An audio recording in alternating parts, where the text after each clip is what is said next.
Hey guys, so I made a face mask today. I did it without a template. I just kind of did it intuitively. So I'm about to make another one for Mandy. So we're gonna see how this goes. Wish me luck. Okay, so all you really need is some thread, a sewing needle, scissors, and they were out of any type of stretchy elastics because obviously people are doing this at home. So we got this strappy headband that I ended up just cutting up. It was just pretty. Ended up cutting up to use as the handles for the ears. So you want to start by folding probably about a half an inch, the end under. And you don't actually have to sew this down because it'll end up being cinched over here. And if it comes unflapped and catches on your chin, it's actually an extra layer of protection.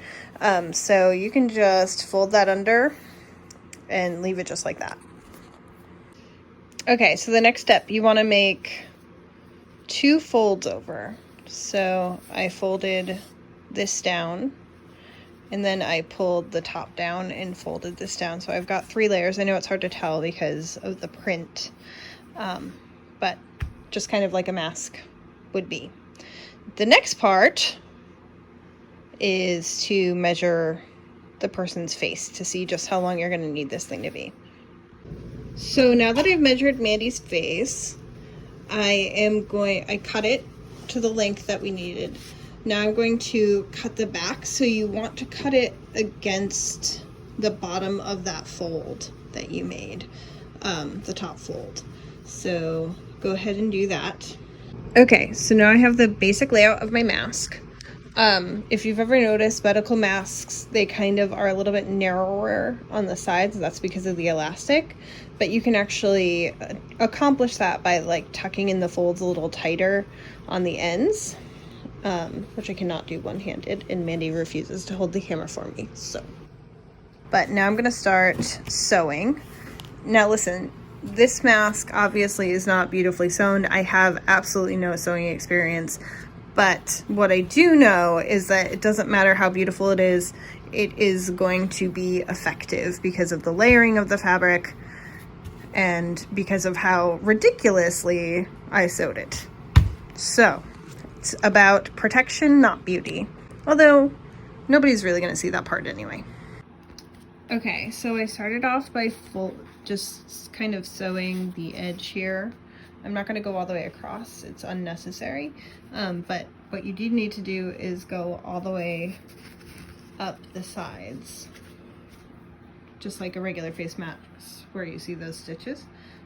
You need to go all the way up the side, making sure to secure these flaps. So I figured out how to do a stitch, so that was cool. Just kind of did it. It's not beautiful, but it will serve its purpose. And now I'm going to cinch up the other side and make it tighter, like a mask.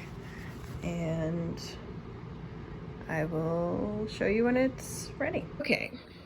All right, so I finished stitching both sides. So now we've got the 3 flaps and the underneath. On the back, it should look pretty much like that. Now I'm going to measure how big the loops need to be on Mandy's ears. So I'll do that, and then I'll cut them to size, and then I'm going to stitch them on. Okay, so I've got the accordion effect going. I've stitched this side to fit Mandy's ear, and now I'm going to go in and stitch the other side. Okay, here is Mandy's mask. Not perfection, but functional, and that is what matters.